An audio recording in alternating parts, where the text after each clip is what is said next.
In this series, we have looked at the Pack, an animal-based raider faction that will fulfill all the undesirables in society's needs.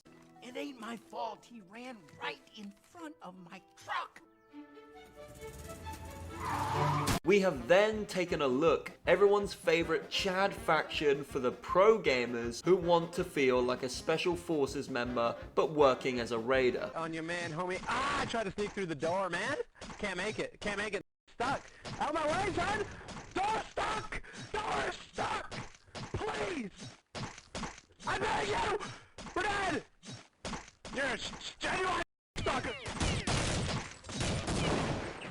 And working for the raiders. And of course, I'm talking about the operators. But now it's time to turn our eyes to a new faction. A faction just as generic as the operators. It's of course your classic cult-like faction that loves killing and displaying their horrific depictions and what they have done in the most horrific ways possible. Whoa, whoa, whoa, whoa. Don't show that. It's not been 2 minutes in the video yet, okay? I'm gonna get demonetized if I show that.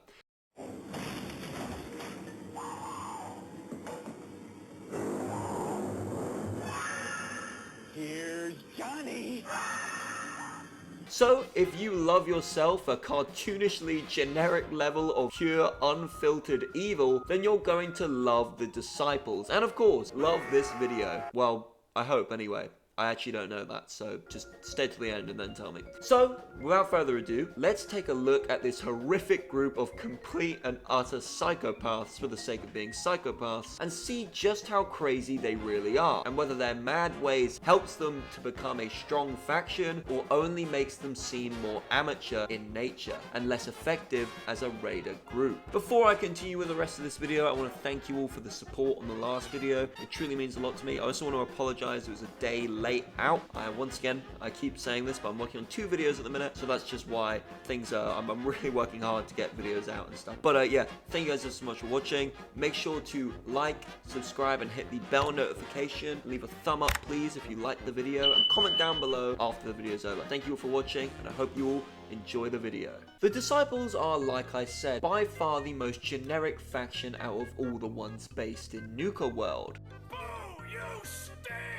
In the Nuka-World Park, where all the other raider factions reside as well. Their core goal is not to serve their leader or not to make the most money they can. They don't care about any of that. They don't even care really about taking over the park. They have no interest, not at all. What they care about is doing as much damage as they possibly can. You may have seen a few people test Flex Seal on a bucket. That's a lot of damage. Whether it's through hurting each other. He was the best guy around. What about the people he murdered? What murder? Stealing from each other, or Stop right there, criminal scum. Nobody breaks the law on my watch. even shedding blood. They live, to put it simply, for the kill, for the blood, and for the murder, and murdering of anyone who gets in their way. Put it simple once again, they are a group of complete psychopaths who have all come together under one roof as they have one big thing in common, and that's that they love to kill. Now let's start the video by talking about the Disciples' equipment and numbers, and see where they stand in comparison with other factions in Nuka-World, and also of course other factions in general across the Commonwealth. To start with, the Disciples' main weapon is the handmade rifle. Much like their neighbours, the Pack and the Operators. Wow. These guys really like the handmade rifle. We love the handmade rifle. Ho ho ho! As the Pack and the Operators also of course use this gun as their main weapon. But the question is, what have they done differently with it? The Pack customized their gun to make it look like it belongs in a modern Call of Duty game. Pull up in a monster automobile gangster. Pull up in a monster automobile gangster. Pull up in a monster automobile gangster. Shut your fucking mouth! And the Operators added so many attachments they thought they were playing Rainbow Six Siege. On the bomb. You see him? What?! Rated M for mature. To make their guns more useful in battle. The Disciples, on the other hand, don't really do anything to their handmade rifles. Boo, other than make it kind of carbon black, which I guess, cool color. Yep, I respect that. But the operators already did that, so it's not really unique either, is it? Other than that, it's literally the basic handmade rifle version. This means, of course, the gun does 32 damage and the gun costs around 136 bottle caps, something I've said now in 3 videos that have come out all in a row. However, that being said, the Disciples are a bit different, as this gun may be their most used out of all the guns and weapons they have, but it certainly is not their favorite, as their favorite would not be any kind of gun whatsoever. It would be any kind of knife. The Disciples love their knives. They like them because of the reasons you might think. They like to get close to the people they kill when they kill them. And they also like to kill people slowly in the most horrific ways possible.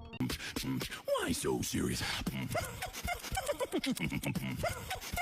This is very easy to do with a knife, I can imagine, over a gun. The Disciples have so many different knives. They are all customized to how each particular Disciple member deems fit, and they all love to use them to kill their enemies in close range. This also kind of counts as their sidearm, technically. Most Disciples will always have a knife on them. We also know the Disciples have no power armor, but they do have, never mind actually, they don't have any mini nukes either. Wow.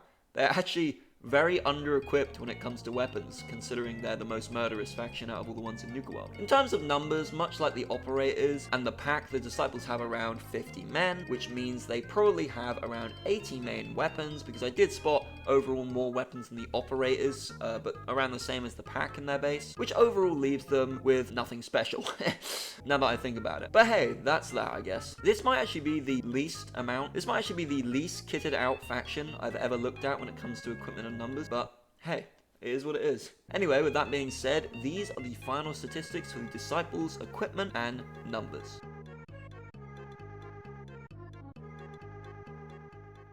Now let's turn our attention to the Disciples' base, as a good base when it comes to defense can be the difference between a strong and decisive victory or a terrible decrepit loss. The Disciples' base is located inside the Nuka-World park walls, in the Fizz Top mountain part of the park. This is a large mountain type section area of the park where the Disciples have very little space outside of. And then their main base is all inside the actual mountain, inside doors that you go into to get into the mountain, which can be a problem, as just like the operators, the Disciples can't really hold their base from the outside very well. Instead, they are trapped inside their base, confined to the small space they have. However, unlike other factions in the park, such as the operators, the Disciples don't have a small space to work with inside. Inside, it's actually quite large. It's actually huge.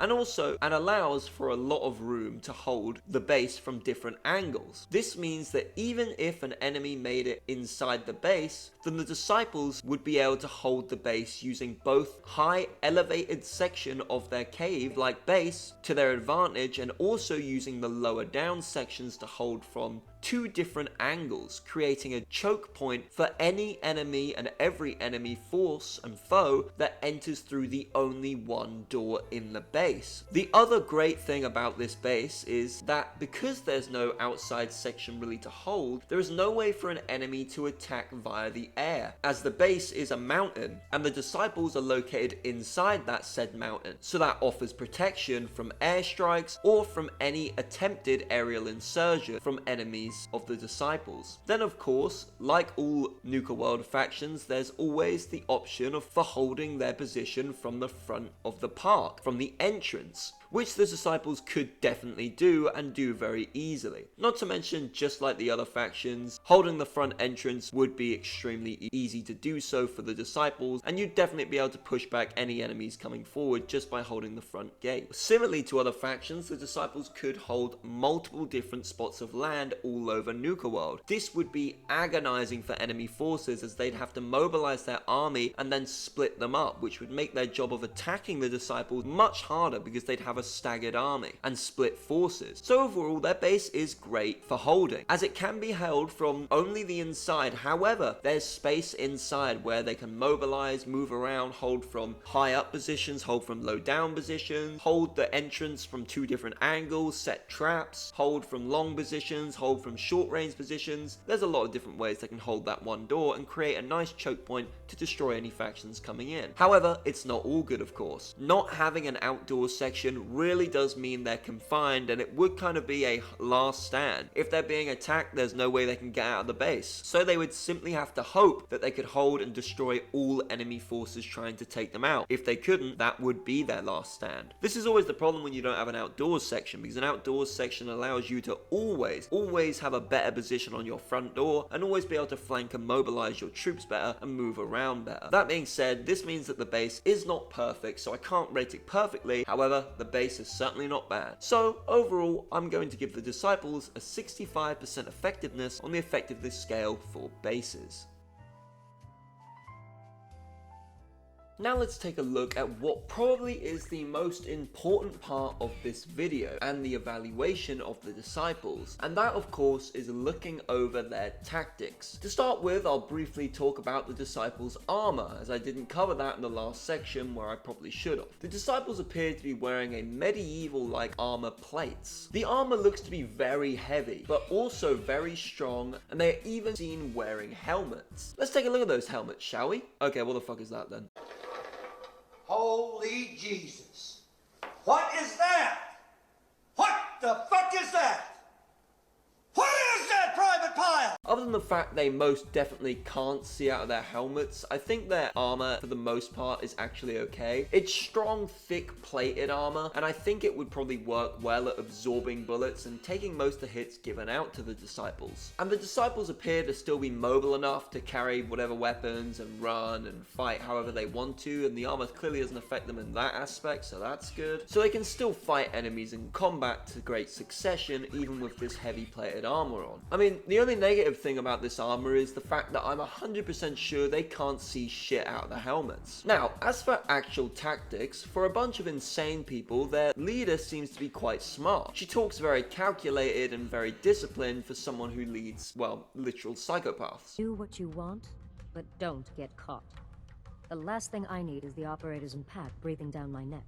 We can take either of them one-on-one, but I don't like my odds when it comes to double duty. So keep the peace.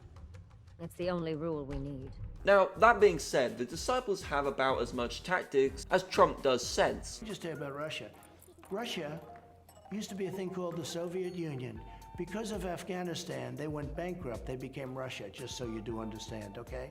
Yeah, thank you, mate. Didn't know that. Cheers, mate. Thank you very much. What do you mean, take it out? No, they'll be fine. It's just a joke.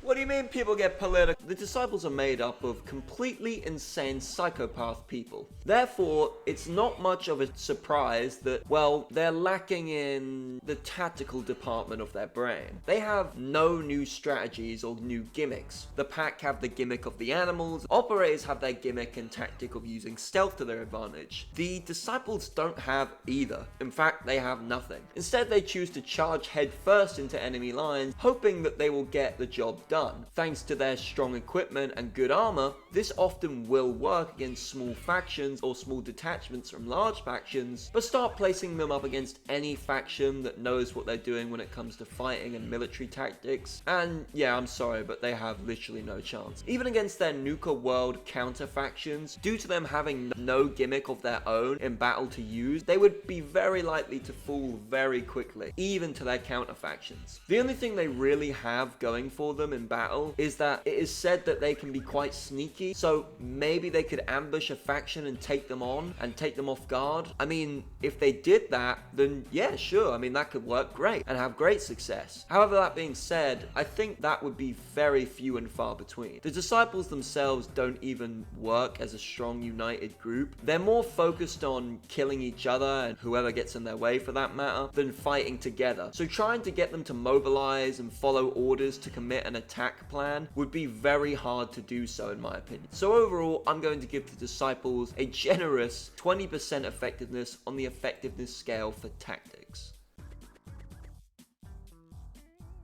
Now let me talk to you about the Disciples' biggest feat, which is something that is very hard to do, as they really don't have a big feat, and this time I'm not even messing with you, they literally have nothing. Nothing to go off. Nothing whatsoever. They are just completely useless. You are a worthless bitch ass nigga. When it comes to what could be considered their best feat, I have literally nothing. I mean, I suppose that's not exactly true. There's two things I guess I would consider their best feat to be. And that in fact would be, out of all the raided factions inside Nuka-World, they run the most amount of operations into the Commonwealth. And that's a feat, I suppose, as it shows how they can be organized, and it is a surprise that they actually managed to make it to the Commonwealth so often, considering how unorganized they are. And to be fair to them, their missions they conduct do always seem to be very highly successful, with a high access rate and mission success rate. But I'm guessing that's just because they're fighting smaller enemies and they are terrifying in battle, so their enemies probably end up falling to them very quickly. They also have very good equipment in terms of armor and weaponry, so that probably helps them. Well, I'm actually sure that helps them. Now, other than that, the only other thing that I could consider a big feat or the best feat is the same thing as all the other Nuka-World factions that I've already said, and that's that they're a faction that have managed to stay united for so long, considering they're raiders. Well, not just raiders in this case, but to be fair, psychopath raiders. I'm not talking about the pack or operator raiders. No. We're talking about disciple raiders. Raiders who have been known to literally murder each other, their own disciple comrades, just for a laugh, and murder other factions, and not follow orders, and not really give a shit about anything. I don't give a shit. I don't give a shit. I don't. But yet somehow they stay united. Makes no sense, but it sure does count as a feat, I suppose. I know, once again, these really aren't great feats. In fact, they're not really much of a feat at all. However, it does feel like it shows the disciples can have some success in their missions and can somewhat stay organized somehow. When it comes to talking about leadership for the disciples, it's actually really hard to do so. As with other factions, you can normally tell straight away if the leader is well liked, well respected, or overall just a good one in general. But with Nisha, the leader of the disciples, it's a bit harder to do so. Because when I say there's literally nearly no information on her anywhere, I mean it. Her men don't talk about her other faction leaders don't talk about her rivals don't talk about her, even herself in her own terminals and in her self-speech. There's no indicator or no information from herself we can take to see if she gets on with her men, has a good relationship with her men, or her men directly follow her or fear her. It's strange because her men do clearly follow her orders to a degree, and do what she asks them to do. But in my opinion, this is more out of keeping to a faction than actually because they respect or care about Nisha. She seems to be kind of just there, and her men kind of just pay attention to her and listen to her when she tells them to, because I guess they feel it keeps them alive better being in a faction and being under Nisha, because let's face it, the pack absolutely hate the disciples and the operators really hate the disciples, so they have nowhere to go other than staying in the disciples. Because from the few times we do see her interact with her men, they always shut up and listen to her. It's just I feel like she doesn't really have a huge impact on her men. When you first talk to her, she comes across as very smart and cunning, and in a weird, sadistic kind of psychopath way. But then she really shows nothing to actually prove she's smart. We should run this place, not some little greenie Gage dragged in. We're giving him a second chance. Gage screws this up, he knows we'll skin him alive. So shut up and be patient. What about you, big guy? Nothing to say on the matter? As long as she doesn't get in my way. Don't much care. Yeah, figured as much. Both of you just get out of here. And make sure the others get the message. Unlike her opposition, for example, the operator's leader, who comes across as both smart and cunning and actually backs it up with men who follow her orders to a T and view her as like a family member to them. I mean, Nisha does fight in battle, and I mean, that's good, and I suppose, sure, that would band together a lot of psychos to respect her for that, but she's not even a strong fighter or a great fighter out of all the faction leaders. In fact, out of all the faction leaders, she's probably the easiest one to best in combat, and well, her men for that matter also. So I'm really just left unsure about her. I can't really tell you if she's an amazing faction leader or not, because there's no evidence to support that she is. There's not a huge amount of evidence to support she isn't. She comes across as strong, but nothing to back this up. Her men don't talk about her, and they don't really even listen to her very often. They instead go around killing each other under her nose while she explains to them not to get caught I suppose, which you could justify as her knowing about it, but in multiple terminals, different raiders talk about as if she knows nothing about these killings. I mean, her own faction members are killing each other under her nose. Not to mention, I don't think it would take much for her to end up getting abandoned in battle, or even just her men refusing to follow her orders. These are literal psychopaths that show hardly any respect to her. They seem to just fear her, if anything, so it wouldn't surprise me if they just abandoned her, or even just ended up killing her, if they even wanted to, as like I said, they're literal psychos. As the leader system in the Disciples appears to be based on the strongest person, and the most ruthless is the leader, which is a system I'm quite familiar with, as it's much like the pack system. The pack system is revolved around who the strongest and the most leadership-like is, so therefore they become the leader. Whereas this one's more ruthless and based on how gritty and disgusting and murderous you are. Now, this, in theory, I said worked very well for the pack, but for the Disciples, I think this worked awfully. So many people are already killing each other, trying to rank up and become more ruthless. She is gonna be one day the first target. The pack can avoid this because they have that sticking together pack mentality, and the rules is stated that pack members don't kill pack members. However, the Disciples are constantly killing each other, left, right, and center, always trying to move up and down through the rank system, and eventually it's gonna end up on Nisha when she's least expecting it, and she's gonna be first to the chopping board for someone to take her place. Especially considering that Nisha already has confirmed 2 people who are by her side constantly, presumably her second and third in command, and I'm sure they would be more than willing to kill her to take her place. This causes huge, fundamental, systematic issues within the Disciples' leadership, but also chain of command. And it's even worse for the chain of command, so I'll touch on that later. So overall, we have a leader who's not really respected or listened to, very much feared, fights in battle that isn't very strong, and also can be killed at any moment and replaced. Yeah, she also comes across as very cunning and smart, even though she does nothing to back this up whatsoever. Overall, I'm going to have to give the Disciples' leadership a 35% effectiveness on the effectiveness scale for leadership. Now let's take a look at the Disciples' chain of command. Now, like I said in the last section, how you become leader of the Disciples faction is basically be the most evil person you can be. This is a huge problem for the leadership elements of the Disciples, and I wish I could say that it just stops there and that there's no other problems and it just affects leadership. However, of course, it doesn't. The chain of command for the Disciples is fucking atrocious. It's time to stop! No more! The Disciples, much like when it comes to their leadership, use a most feared / most evil based chain of command. This basically means that they don't actually have one, as there's no corporals, sergeants, lieutenants, etc. However, what they do have is a respect and reputation based rank system. You see, like I said, the Disciples don't have a fundamental rank system. They all share and report to no one. They don't follow orders from anyone, they don't take checks from anyone, they're not told anything from anyone. All they know is that the leader is Nisha, and it pretty much stops there. There is no ranking. There is no one to report to. There is nothing to assign to. But what they do have is a chain of command system for themselves. The Disciples are the only faction in the Nuka-World hub that actively kill each other and kill their own members. And not to worry about it. This gets a member who kills another member a reputation in the faction, leading them to become more and more feared. This means that in the minds of other Disciples, they make it up the superficial rank system, as other Disciples stay further and further away from Disciple members who are killing more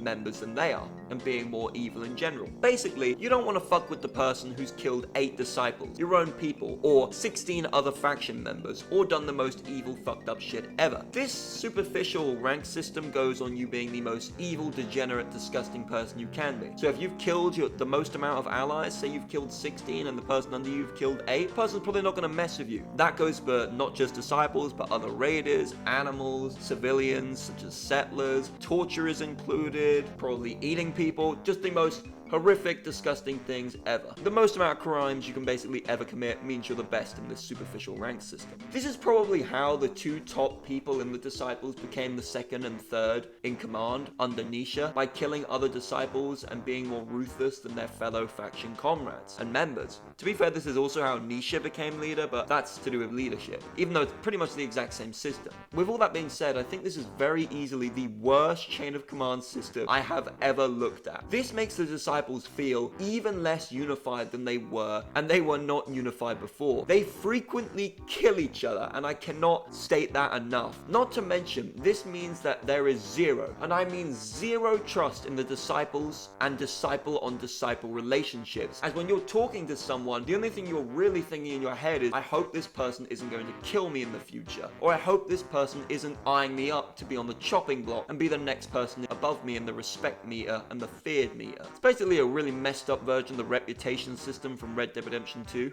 That's real pretty. I love listening to you play. Because in the minds of the disciples, if you have more kills than someone else, you're higher in the rank system. This keeps the faction completely ununified if an attack were to take place, and completely distrusting in each other. This makes battles, of course, much more difficult. Not to mention they kill each other behind their leader's back. Nisha does not know about this, or is very unsure about it, so they're doing this all behind their leader's back. This is probably something she wouldn't want, by the way. Not to double mention how hard the chain of command would be to follow, as you know, with the murdering each other every single day, the chain of command would literally be changing every single day depending on who's next on the chopping board. This chain of command is by far the worst, the fundamentally worst chain of command I have ever looked at. To top it off, we now have a faction that's completely unorganized because they're killing each other every day, so you can't follow who's actually in the faction. A faction that's completely untrustworthy, so they have no trust if an attack was to take place, and a faction that down to its core is just broken because of this system. It's not even a system where I can say that it works for them but not other factions like the pack or the operators, because I can't. I fundamentally can't. It doesn't work for them. The minute you start killing your own faction members, which by the way, I have never seen before. This has never happened in any other faction I've looked at. No other faction accepts killing other faction members or killing your own faction members. You break down your chain of command system, your trustworthy system, to the point where your faction is basically inoperable. And that is what's happening with the disciples. This chain of command system is by far the worst I have ever looked at, and this is the thing that fundamentally breaks the disciples. So, with that being said, I'm going to give the disciples chain of command a 20% effectiveness on the effectiveness scale for chain of command.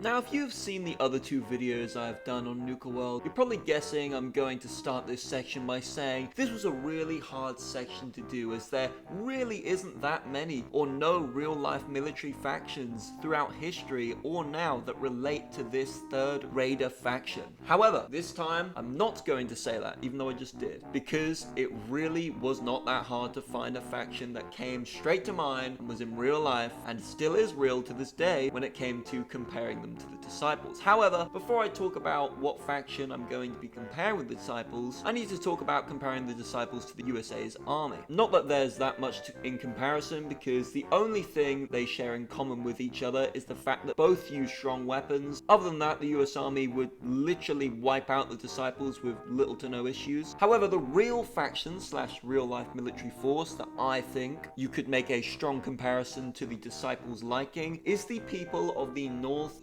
Sentinelese Island, or Sentinel Island. Now, I know that sounds insane, but I say this because, well, let's face it, they are very similar. They're both made up of very hostile people who most likely eat people. They both use similar tactics of just running at the enemy, hoping for the best. And they both even probably have only one leader and no chain of command system. I mean, if you ask me, this is a perfect match for the disciples. So that's why I picked the North Sentinel people. The disciples are a disappointing faction to say the least. Their neighbors and rivals easily outdo them in every single way. Even in just equipment alone, the disciples have the least. Other than being the most generic faction out of the three, the disciples also don't have any core gimmick, unlike their neighboring factions, which both have unique gimmicks, making their factions far more interesting than the disciples. The disciples don't use tactics, instead they choose to run at their enemies, hoping for the best. This of course never normally works. Their base is weak, even though it is the best thing they have, being a large mountain-type structure. Their leader is weak and has little to no control over her men and chain of command, and the chain of command brings the disciples from a dysfunctioning faction to a function that cannot function, period. Disciples kill other disciples, breaking their faction and making them have zero trust in each other. In battle, they can be ferocious because of their will to kill. Place them in front of any kind of faction that knows what they're doing when it comes to fighting, battles, or even using basic tactics, and the disciples are set out to fail. So without further ado, these are the final statistics for the disciples.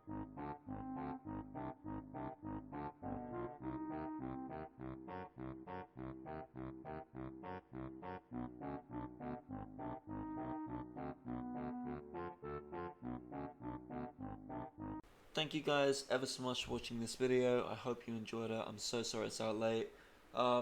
It's my fault, guys. I'm literally finishing recording this as I speak now, so yeah, it's my bad. It's out late. I just need to do more for the channel, get it out there more. But I've been really happy with the last 2 videos, guys. 1K views consistently has been really cool. So it's good to know that I have a consistent fan base at least. So yeah, I thank you all for the support. It would appear that my videos are actually being blacklisted for some reason from about 3/4 of my subscribers.